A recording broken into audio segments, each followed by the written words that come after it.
Hello everyone, welcome to my UPSC. Madhya Pradesh assistant professor की regular basis पे हम तैयारी करवा रहे हैं। 10 टेस्ट इसके ऑलरेडी कंप्लीट हो चुके हैं। आज टेस्ट नंबर 11 डिस्कस करेंगे। आपने अभी तक टेस्ट सीरीज ज्वाइन नहीं की है तो टेस्ट सीरीज ज्वाइन कर लीजिए। टेस्ट सीरीज का लिंक आपको नीचे डिस्क्रिप्शन में मिल जाएगा, कमेंट सेक्शन में मिल जाएगा, या फिर आप हमारी वेबसाइट पे जाके भी टेस्ट सीरीज ज्वाइन कर सकते हैं। अदरवाइज ये व्हाट्सअप नंबर है, इस पर भी आप कॉन्टैक्ट करके टेस्ट सीरीज ज्वाइन कर सकते हैं। आपको आपके सिलेबस के नोट्स मिल जाएंगे। यहाँ जो टेस्ट करवाए जा रहे हैं उनका पीडीएफ वगैरह और प्रैक्टिस टेस्ट मिलते रहेंगे आपके एग्जाम तक। Let's begin. Who has been appointed as the chairperson of the Cheetah Project Steering Committee set up by NTCA? NTCA क्या है? ये नेशनल टाइगर कंजर्वेशन अथॉरिटी है। NTCA जिसको बोलते हैं हम राष्ट्रीय बाघ संरक्षण प्राधिकरण। और राष्ट्रीय बाघ संरक्षण प्राधिकरण की स्थापना कब हुई थी? 2005 में।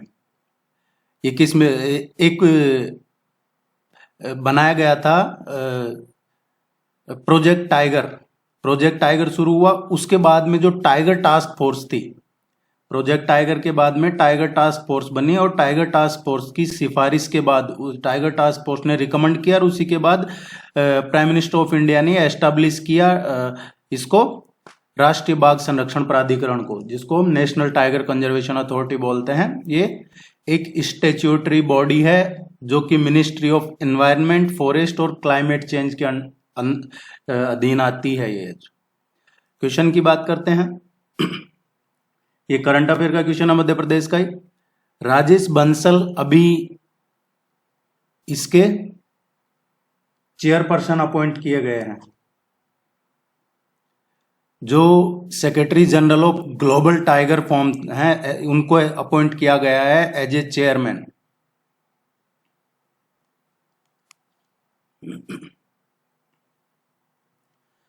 दाम which was seen in the news is A. दाम क्या है? बिल्कुल ये दाम जो बोला जाता है आम भाषा में पैसा, उससे ही जुड़ा हुआ है। अभी जो साइबर सिक्योरिटी एजेंसी है, नेशनल साइबर सिक्योरिटी एजेंसी, उसने एडवाइजरी जारी की है इस दाम को लेके। ये दाम एक वायरस है जो ये इतना कैपेबल है कि अगर आपके डिवाइस में मोबाइल, लैपटॉप, डेस्कटॉप कुछ भी है आपके पास, टैबलेट, उसमें अगर आपने एंटीवायरस भी डाल रखा है तो उस एंटीवायरस को भी बाईपास कर जाता है ये, और फिर डिप्लॉइंग करता है रैंसमवेयर और जो भी टारगेटेड डिवाइस है उन पे। और ये इसकी ये इतना कैपेबल है ये वायरस कि जो आपकी कॉल रिकॉर्ड है, कॉन्टैक्ट्स है, हिस्ट्री है, कैमरा है, सबको हैक कर लेता है ये, और फिर उसके बाद में आपसे दाम मांगता है, पैसे मांगता है ये एक मालवेयर है। देखिए, मैं पहले भी कई बार डिस्कस कर चुके हैं हम इसको। मैं यही कहता हूं कि आपके पास कोई लिंक आता है, अननेसेसरी किसी भी लिंक पे क्लिक मत कीजिए। जब तक आप किसी लिंक पे क्लिक नहीं करते हैं, जब तक ऐसा नहीं है कि कोई ऐसे ही जबरदस्ती आ जाएगा आपके उसमें। ये जितने भी ये वायरसेज हैं ये जब भी आते हैं जब हम वहां पे जाके क्लिक करते हैं या किसी को परमिशन देते हैं। तो आप कोई ऐप डाउनलोड करते हैं तो उसमें जरूरी नहीं होता है कि आप उसके एक्सेस करने की, आपके कॉन्टैक्ट्स, कैमरा, इनको एक्सेस करने की परमिशन दें। आप डिनाई कर सकते हैं तो भी वो ऐप उतना ही काम करती है। जबकि हम क्या करते हैं कि एक जनरल रूल, थंब रूल बना रखा है कि कोई ऐप डाउनलोड किया तो उसमें यस यस यस करते हैं और वो सब फिर उसको परमिशन मिल जाती है। जबकि जरूरी नहीं है कि उसको परमिशन दें तो ही काम करेगा, ऐसा नहीं है। तो आप जरूर ध्यान रखिए। चाहे कई बार होता है होली, दिवाली, ईद, क्रिसमस, 15 अगस्त, 26 जनवरी, इनकी भी कई बार हमारे पास शॉर्ट लिंक बना के भेजते हैं लोग, उस पर क्लिक करते हैं, ओपन कुछ और होता है। तो आप अननेसेसरी किसी भी लिंक पे क्लिक ना करें, तो ऐसा कुछ नहीं होता है, फिर कोई हैक नहीं होता। What is the name of state bird of Madhya Pradesh? Madhya Pradesh का राजकीय पक्षी कौन सा है इनमें से? मध्य प्रदेश का जो राजकीय पक्षी है वो है पैराडाइज फ्लाई कैचर। इसको दूधराज भी बोलते हैं या सुल्ताना बुलबुल भी कहा जाता है इसको, और इंग्लिश में इसको जो पैराडाइज फ्लाई कैचर है ये कहा जाता है। ये एक मीडियम साइज का होता है बर्ड और नेटिव बर्ड है ये कहाँ का? एशिया का ही नेटिव बर्ड है ये। इसकी जो ग्लोबल पॉपुलेशन है, ये जो IUCN की रेड लिस्ट जिसको हम बार बार जिक्र करते हैं, IUCN की रेड डेटा लिस्ट है, उसमें लीस्ट कंसर्न में है। ज्यादा चिंता की बात नहीं है, लीस्ट कंसर्न में है ये। और ये actually Indian subcontinent, central Asia और सबसे ज्यादा म्यांमार में पाया जाता है। तो आप ध्यान रखिएगा, इस तरीके का एक क्वेश्चन आपके एग्जाम में पूछा जाएगा आपसे। आने वाले टेस्ट में आपको रेगुलर करवाते रहेंगे। आप चैनल को जरूर सब्सक्राइब करके जाइएगा। Sabang port which was seen in the news is located in which country? Sabang port किस देश में है? यह अभी काफी बड़ा डेवलपमेंट हुआ है। भारत और इंडोनेशिया ने, इंडिया और इंडोनेशिया ने 2018 में एक एग्रीमेंट किया था, इनके बीच में एक फॉर्म तैयार हुआ था। इसकी स्थापना हुई थी 2018 में, वो था IIIF, India Indonesia infrastructure form. ये पूछा जा सकता है किसी एग्जाम में आपसे कि इंडिया इंडोनेशिया इंफ्रास्ट्रक्चर फॉर्म की स्थापना कब हुई थी और ये किस लिए हुई थी। ये भारत और इंडोनेशिया के जो प्राइवेट सेक्टर हैं उसमें बढ़ावा देने के लिए बनाया गया था, स्पेशली निजी क्षेत्र में, प्राइवेट जो क्षेत्र है उसमें, जो ये पोर्ट्स हैं इनमें एक दूसरे को लाभ पहुंचाने के लिए। अब ये बंदरगाह जो सबांग पोर्ट है, ये सबांग बंदरगाह इंपॉर्टेंट क्यों है भारत के लिए? क्योंकि चाइना को मलक्का स्ट्रेट में काउंटर करने के लिए भारत और इंडोनेशिया ने ये इस पोर्ट पे अभी इनके सहमति हुई है, यहाँ पे आदान प्रदान किया जाएगा ट्रेड वगैरह का। ये जो सबांग बंदरगाह है अपने जो इंडिया में अंडमान निकोबार है, अंडमान निकोबार से लगभग 700 किलोमीटर की डिस्टेंस पे है ये। और भारत को अगर ये पोर्ट मिल जाता है यहाँ से, तो जो मलक्का स्ट्रेट है वहां तक भारत की पहुंच बहुत आसान हो जाएगी। जो मलक्का जलडमरू मध्य है, मलक्का स्ट्रेट, वहां तक। इस क्वेश्चन का करेक्ट आंसर आएगा इंडोनेशिया। ये बहुत इंपॉर्टेंट है, ध्यान रखिएगा। सबांग पोर्ट, भारत और Indonesia. What was the name of the statue stolen from the Khajuraho temple which was handed over by the Prime Minister of Canada to Prime Minister Modi? ये देखिए, ये चीजें काफी चर्चा में रहती है। अभी रिसेंटली प्राइम मिनिस्टर ने कहीं स्पीच भी दे रहे थे, जब भी कहा था कि आजकल जो पहले चोरी हुई है चीजें, वो हमें वापस दी जा रही है, भारत सरकार को दी जा रही है, क्योंकि उनको लगता है कि अब उनकी सही जगह यही है। तो ये जो चोरी हुई थी, ये एक्चुअली पहले तो हम ये देख लेते हैं कि ये वापस क्यों, किस कानून के तहत किया जाता है। तो अगर आपसे पूछे कि ये जो रिटर्न कर रहे हैं, ना सिर्फ कनाडा और भी ब्रिटेन से, अमेरिका से, कई फ्रांस से, इनसे जो भारत की पहले चीजें मिस हो गई या कोई ले गया, जो भी वजह रही हो, वो वापस रिटर्न की जा रही है। उसके लिए एक कन्वेंशन है यूनेस्को का, 1970 का कन्वेंशन है। तो आप ये जरूर ध्यान रखिएगा, यूनेस्को का कन्वेंशन है 1970 का। ये जो स्कल्पचर है जिसकी बात कर रहे हैं, खजुराहो टेम्पल से चोरी हुई थी, जो कनाडा के प्राइम मिनिस्टर ने दी है, ये 12वीं सेंचुरी की है, 12वीं सेंचुरी की है, लगभग 800 साल पुरानी ये है स्कल्पचर है, जिसमें एक महिला है, विमेन, जिसके हाथ में तोता है, ऐसा ये, इसीलिए इसको पैरट लेडी बोला जाता है। डी इसका सही आंसर है।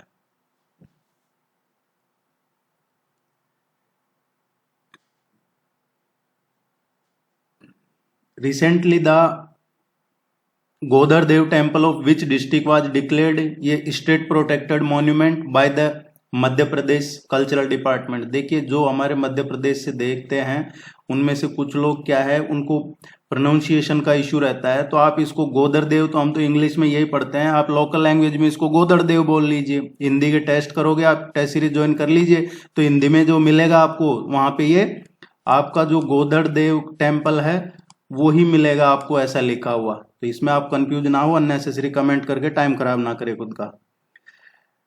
गोदरदेव temple of which district was declare a state protect, और ये कॉमन सेंस है, आप ग्रेजुएट है, इतना पता होना चाहिए आपको। Declare a state protected monument by the Madhya Pradesh cultural. ये रिसेंटली अभी ये जो टेम्पल है, इसको करंट में अभी जो मध्य प्रदेश का स्टेट मॉन्यूमेंट डिपार्टमेंट है, कल्चरल डिपार्टमेंट, उसने इसको स्टेट प्रोटेक्टेड मॉन्यूमेंट डिक्लेयर किया है। और ये कहाँ पे है? छिंदवाड़ा डिस्ट्रिक्ट में है, मध्य प्रदेश में। जो, और अगर छिंदवाड़ा नहीं है तो छिंदवाड़ा में है, ये चांद तहसील है, यहां पे है। इसमें किसके लिए फेमस है? ये टेम्पल है जो लॉर्ड शिवा के को डेडिकेटेड है, भगवान शिव को डेडिकेटेड है ये, और ये 13th सेंचुरी का बनाया हुआ है। इससे रिलेटेड एक क्वेश्चन और पूछा गया है मध्य प्रदेश के एग्जाम में कि ये जो टेम्पल है, अभी मिला है इसको स्टेट प्रोटेक्टेड मॉन्यूमेंट का दर्जा, तो लेकिन ये जो गोदरदेव टेम्पल है ये किस स्टाइल का बना हुआ है? लॉर्ड शिवा को डेडिकेटेड है, ये भूमित्र स्टाइल का बना हुआ है,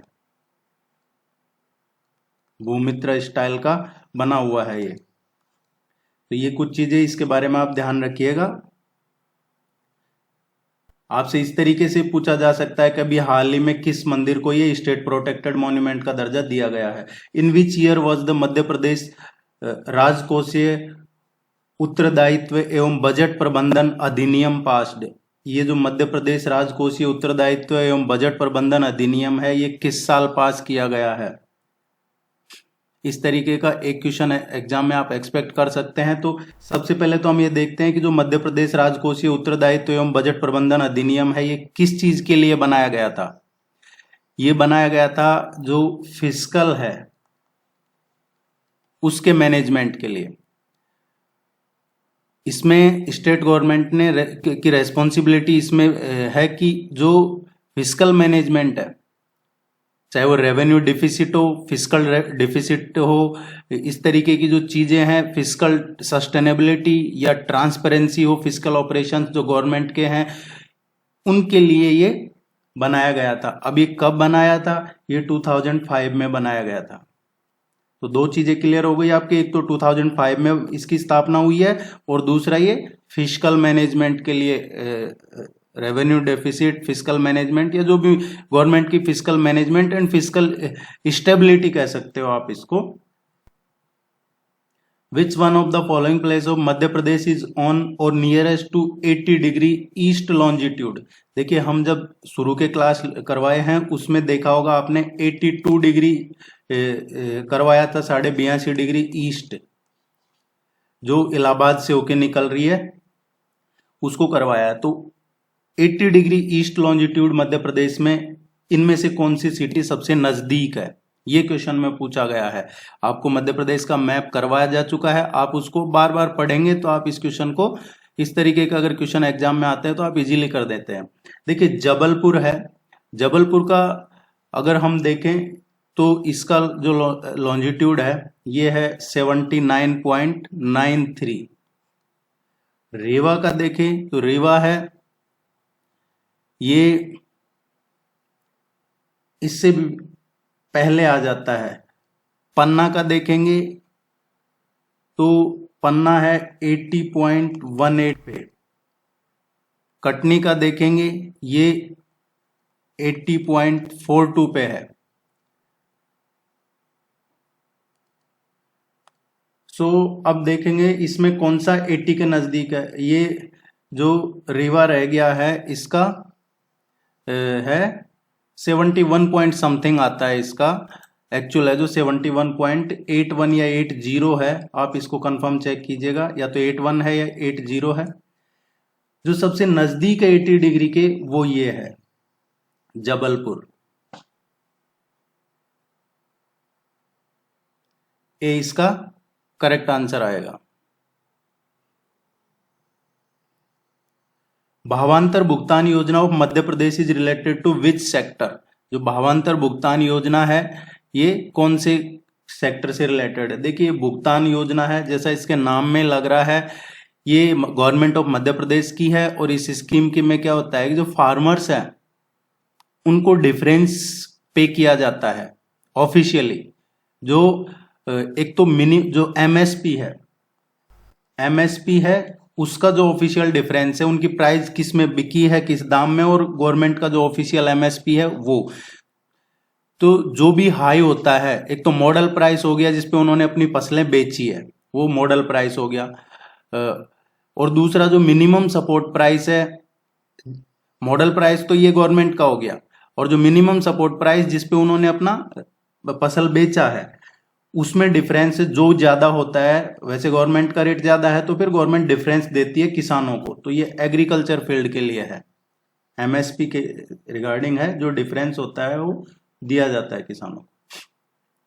the player who was awarded with Arjuna award, Dronacharya award, Rajiv Gandhi Khel Ratna award and Padmashri award, इनमें से कौन से प्लेयर हैं जिनको Arjun award, Dronacharya award, Rajiv Gandhi Khel Ratna award and Padmashri award मिल चुका है? देखिए राजीव गांधी खेल रत्न अवार्ड है, इसका नाम अब चेंज होके और मेजर ध्यानचंद के नाम पे हो चुका है, इसका नाम मेजर ध्यानचंद हो चुका है। तो इनमें से जो प्लेयर हैं जिनको ये मिला है, ये हैं फुलेला गोपीचंद। इंपॉर्टेंट है, इस तरीके का क्वेश्चन एग्जाम में एक्सपेक्ट कर सकते हैं आप।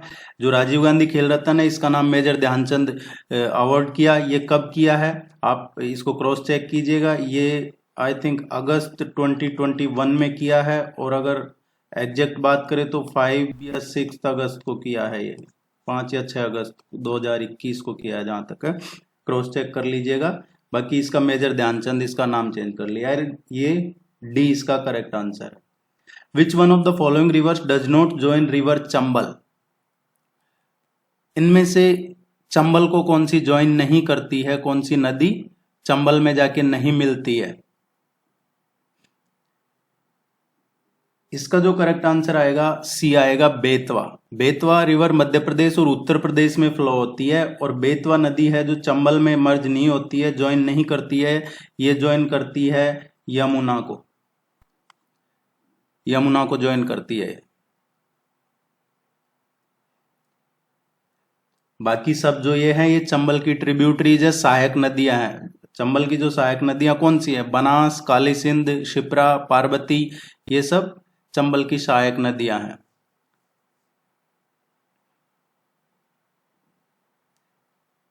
चंबल का अगर देखा जाए तो ये कहां से ओरिजिनेट होती है? ये ओरिजिनेट होती है, ए पीक है सिंगार,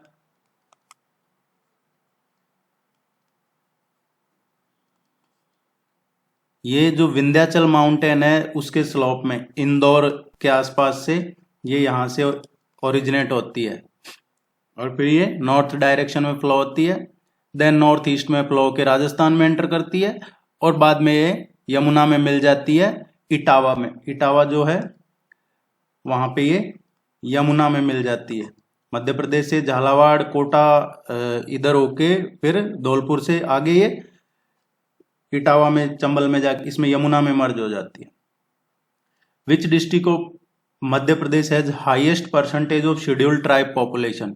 शेड्यूल्ड ट्राइब पॉपुलेशन सबसे ज्यादा इनमें से कौन से जिले में है?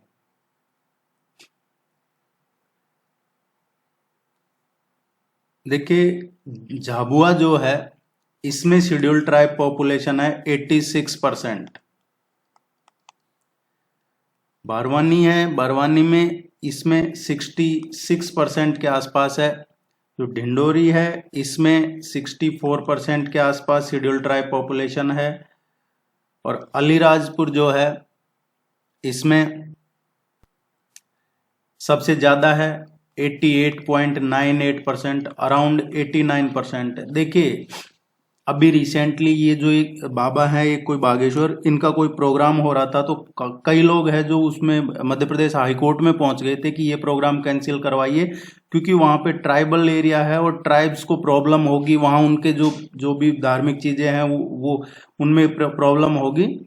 तो इस तरीके से ये चीजें कंट्रोवर्सी में, चर्चा में इसमें रहती है, तो ये क्वेश्चन पूछ लिया जाता है कि भाई ऐसा क्या है, कौन से जिले में ज्यादा है जो इस वजह से ये हो रहा है। तो आप देखेंगे मध्य प्रदेश में तो ये ट्राइब्स का पॉपुलेशन काफी है। अलीराजपुर जो है उसमें शेड्यूल्ड ट्राइब की बात हो रही है, शेड्यूल्ड ट्राइब सबसे ज्यादा अलीराजपुर में है, लगभग 89%। Among the following was not acted as the chief secretary of Madhya Pradesh? इनमें से कौन मध्य प्रदेश के चीफ सेक्रेटरी नहीं रहे हैं? देखिए ये क्वेश्चन मैं इसलिए करवा रहा हूं आपको क्योंकि ये इस तरीके के क्वेश्चन है जिसमें आप कंफ्यूज हो जाते हैं, और जिसके लिए मैं आपको बार बार बोलता हूं कि आप चाहे क्वेश्चन को सॉल्व करने से पहले 2 बार पढ़ लीजिए, जब तक क्वेश्चन को समझ ना लें हम, जब तक उसको सॉल्व ना करें। ये वैसा ही क्वेश्चन है। इसका जो करेक्ट आंसर आएगा ये आएगा पीके नौराहना। ये मध्य प्रदेश के चीफ सेक्रेटरी नहीं रहे, लेकिन अगर आपने इस क्वेश्चन को अच्छे से नहीं पढ़ा तो आप इसको सही नहीं करके आ सकते, क्योंकि नौराहना है ये पढ़ेंगे आप। पीके नौराना की आपके दिमाग में अगर नौराना आ जाता है तो नौराना लॉन्गेस्ट सर्विंग चीफ सेक्रेटरी रहे हैं मध्य प्रदेश के, लेकिन उनका नाम क्या है? आरपी नौराना। आरपी नायक हैं, इनकी बात करें तो ये मध्य प्रदेश के चीफ सेक्रेटरी रहे हैं 1969 से और 72 तक। मैं पूरी लिस्ट आपको, ये जो टेस्ट सीरीज ज्वाइन कर रखा है आपको, ये पूरी लिस्ट आपको मेल पे या जहां भी आपने ले रखा है वहां सेंड कर दिया जाएगा, आप निश्चिंत रहें। बीके दुबे हैं, बीके दुबे चीफ सेक्रेटरी रहे हैं मध्य प्रदेश के 1980 से, और ये रहे हैं 1980 तक ही रहे हैं ये, लेकिन ये मार्च से और अक्टूबर 1980 तक रहे हैं। आरएस खन्ना की बात करें तो आरएस खन्ना है, ये भी चीफ सेक्रेटरी रहे हैं मध्य प्रदेश के सितंबर 1989 से और मार्च 90 तक, लेकिन पीके नौराना नहीं रहे हैं चीफ सेक्रेटरी मध्य प्रदेश के, वो आरपी नौराना रहे हैं। और आरपी नौराना कौन थे? ये थे Ronald Carlton Vivian Noronha, Piedade Noronha, Ronald Carlton Vivian Piedade Noronha, ये इनका पूरा नाम है। ये एक इंडियन सिविल सर्विसेज ऑफिसर थे, ये राइटर भी रहे हैं, लॉन्गेस्ट सर्विंग, लॉन्गेस्ट नहीं सेकंड लॉन्गेस्ट रहे हैं एक्चुअली, ये second longest serving chief secretary रहे हैं मध्य प्रदेश के।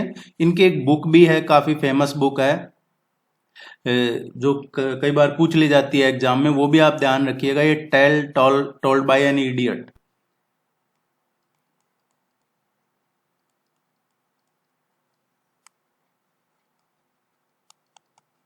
ये बुक है इनके आरपी नौराना की, ये जरूर ध्यान रखिएगा, ये पूछ ली जाती है कई बार एग्जाम में।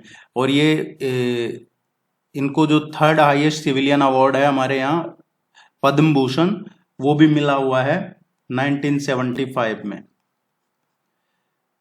और अभी की बात करें करंट में, प्रेजेंटली अभी चीफ सेक्रेटरी कौन है मध्य प्रदेश के? अभी मध्य प्रदेश के चीफ सेक्रेटरी है इकबाल सिंह बैंस।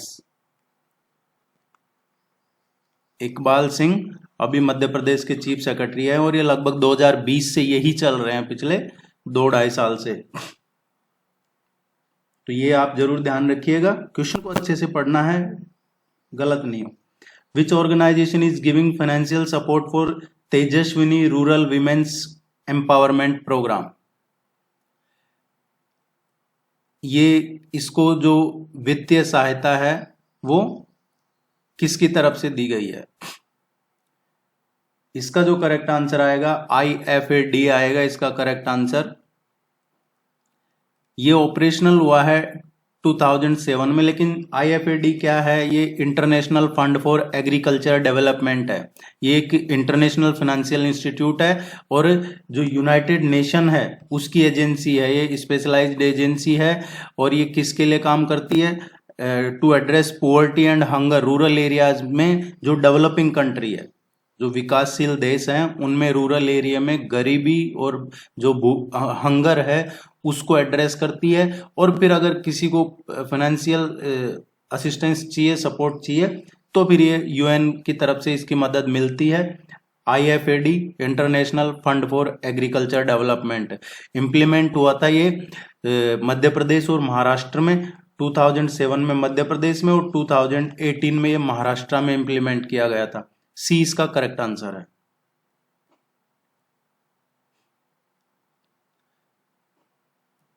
मुख्यमंत्री Gram Sadak Yojana in Madhya Pradesh was implemented from which year? Mukhyamantri Gram Sadak योजना मध्य प्रदेश में कब लागू की गई थी, कब इम्प्लीमेंट हुई थी? ये मुख्यमंत्री जो ग्राम सड़क योजना है ये 2010-11 में इम्प्लीमेंट की गई थी। जो रोड हैं गांव में जनरल कैटेगरी के जो रोड हैं जहां पे 500 से कम की पॉपुलेशन है और ट्राइबल डोमिनेटेड एरियाज में जहां 250 से कम की पॉपुलेशन है, उनके लिए है ये स्कीम। आप इसमें कंफ्यूज ना होइए। मुख्यमंत्री ग्राम सड़क योजना 500 पॉपुलेशन, 500 की आबादी, कहाँ पे? जनरल कैटेगरी के जो गांव हैं उनमें। और अगर 250 की भी पॉपुलेशन है जहां पे ट्राइबल है, ट्राइबल डोमिनेंट एरिया है, उनमें 250 की पॉपुलेशन, उस जगह के लिए सड़क रोड कंस्ट्रक्शन के लिए ये स्कीम लागू की गई थी। और इसमें टोटल लगभग 700 विलेजेस इस स्कीम के अंतर्गत आते हैं।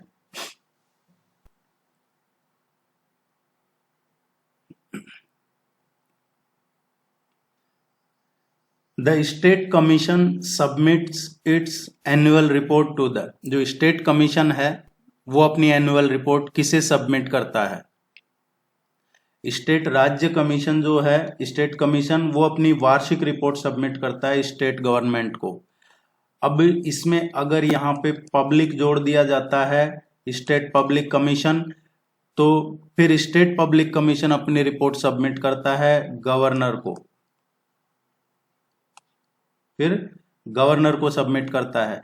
जैसे यूपीएससी है, वो अपनी एनुअल रिपोर्ट किसको सबमिट करता है? यूपीएससी जो आर्टिकल 323 के तहत रिपोर्ट सबमिट करता है, वैसे ही स्टेट जो पब्लिक सर्विस कमीशन है वो अपनी रिपोर्ट सबमिट करते हैं। यूपीएससी राष्ट्रपति को करता है और स्टेट पीएससी गवर्नर को।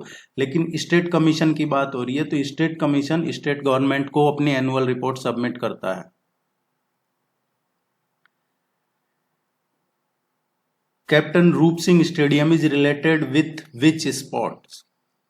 ये जो कैप्टन रूप सिंह स्टेडियम है ये किस खेल से जुड़ा हुआ है? कैप्टन रूप सिंह, इसका नेम क्यों रखा गया है? क्योंकि ये एक ओलंपिक गोल्ड मेडलिस्ट थे, ओलंपिक गोल्ड मेडलिस्ट थे ये, जो कैप्टन रूप सिंह थे। किस में थे? हॉकी में। हॉकी में इन्होंने गोल्ड मेडल मिला हुआ है इनको। तो ये हॉकी से रिलेटेड स्टेडियम था, लेकिन इसको 1980s के टाइम पे इसको क्रिकेट में बदल दिया गया। तो पहले ये हॉकी का था, अब इसको क्रिकेट में बदल दिया गया, तो अब ये क्रिकेट का है।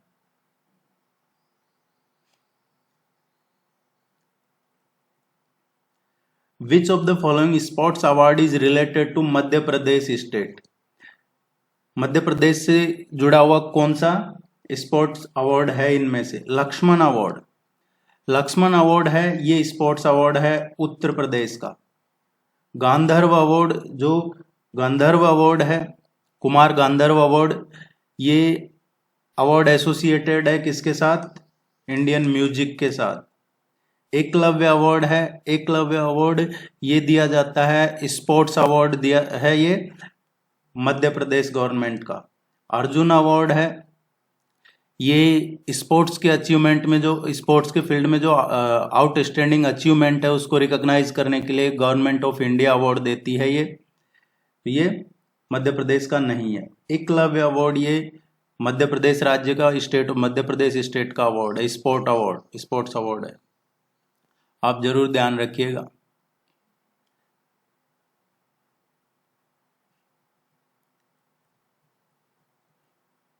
Which of the following sequence present the correct location of ranges in the Satpura region from west to east? पश्चिम से पूर्व की तरफ जो सतपुड़ा रीजन है उसकी जो रेंज है वो दिखाना है कि सतपुड़ा रीजन में जो कौन कौन सी रेंज है उनका पश्चिम से ईस्ट की तरफ क्या इनका सीक्वेंस रहेगा।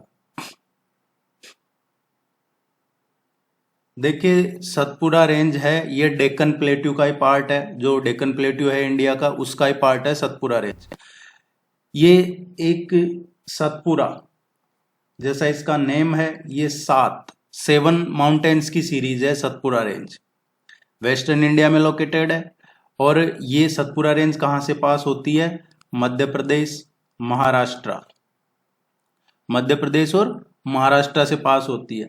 सतपुरा रेंज है ये किस रेंज के पैरेलल में है? ये विंध्याचल रेंज के पैरेलल में है, विंध्यान रेंज के पैरेलल में है सतपुरा रेंज। सतपुरा रेंज में कौन कौन सी है? बरवानी हिल है वेस्ट में, सबसे बेस्ट वेस्ट की पश्चिम की बात करें तो बरवानी आ गई।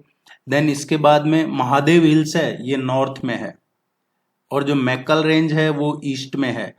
आपको मैंने पहले पढ़ाया वो बताया हुआ है कि जो मैकल रेंज है, मैकल ये सतपुरा रेंज और विंध्याचल रेंज का मीटिंग पॉइंट है, ये ईस्टर्न साइड में है। तो इस क्वेश्चन का जो करेक्ट आंसर आएगा ये फर्स्ट वन आएगा।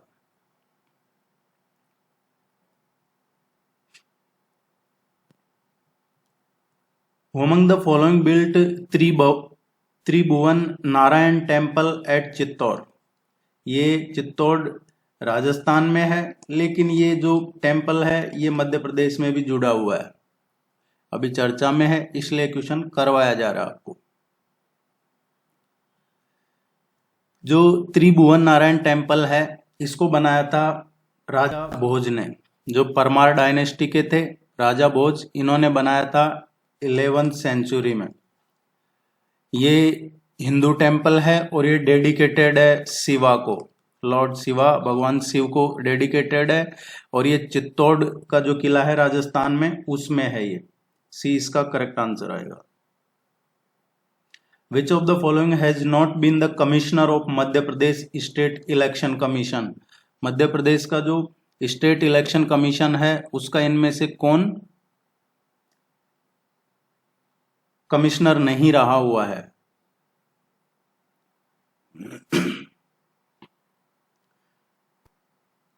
श्री गोपाल शरण शुक्ला।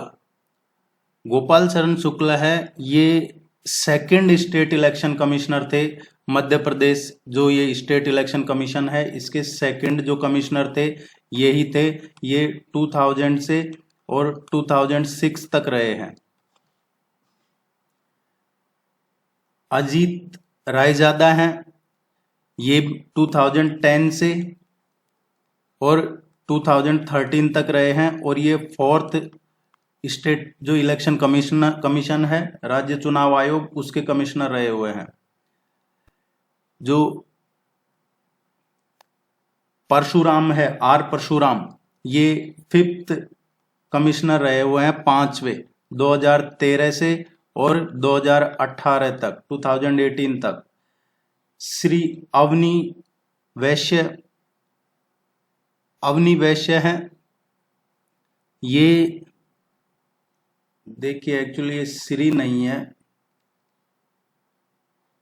अवनी वैश्य है, ये रही है former chief secretary of Madhya प्रदेश। ये मध्य प्रदेश की चीफ सेक्रेटरी रही है 2010 से 2012 तक। मध्य प्रदेश जो स्टेट इलेक्शन कमीशन है उसकी बात करें तो ये कब एग्जिस्टेंस में आया है? मध्य प्रदेश राज्य चुनाव आयोग है, ये 1994 को इसका अस्तित्व में आया है। इसकी स्थापना कह सकते हैं 15 फरवरी को 1994 को मध्य प्रदेश राज्य चुनाव आयोग की स्थापना हुई है।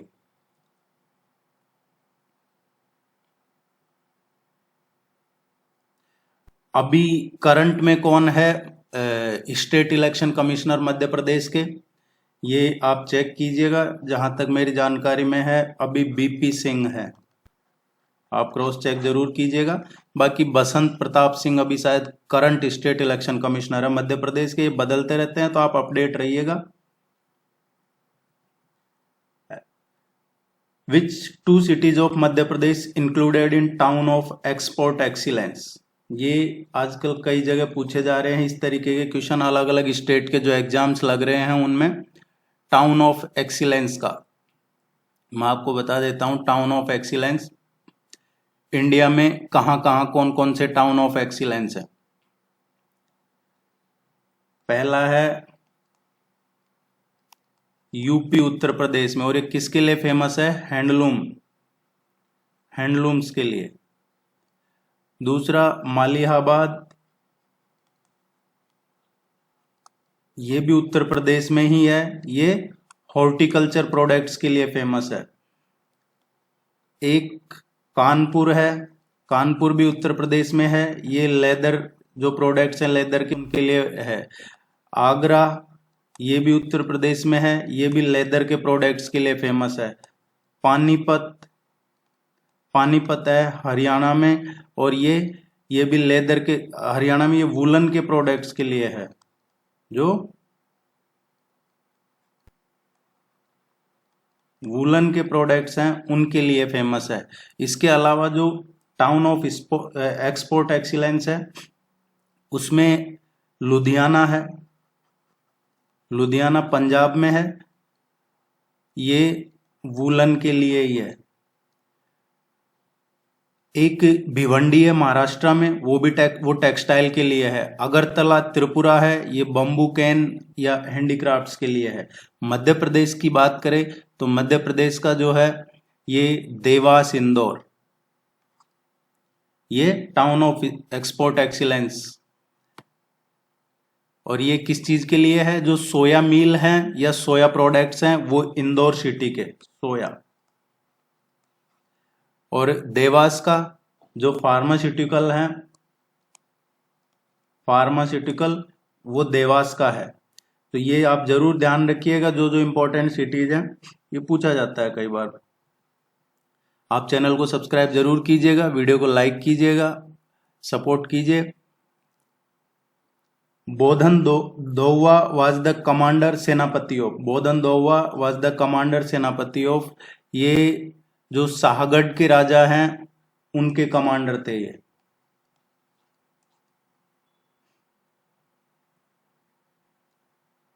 The active participant of the Bundela rebellion of 1842, हृदय शवाज जमींदार of which of the following place. जो बुंदेला रिबेलियन हुआ 1842 में, उसमें एक्टिवली पार्टिसिपेट किया था ये हृदय शाह, ये जमींदार कहाँ के जमींदार थे ये पूछा गया है क्वेश्चन में।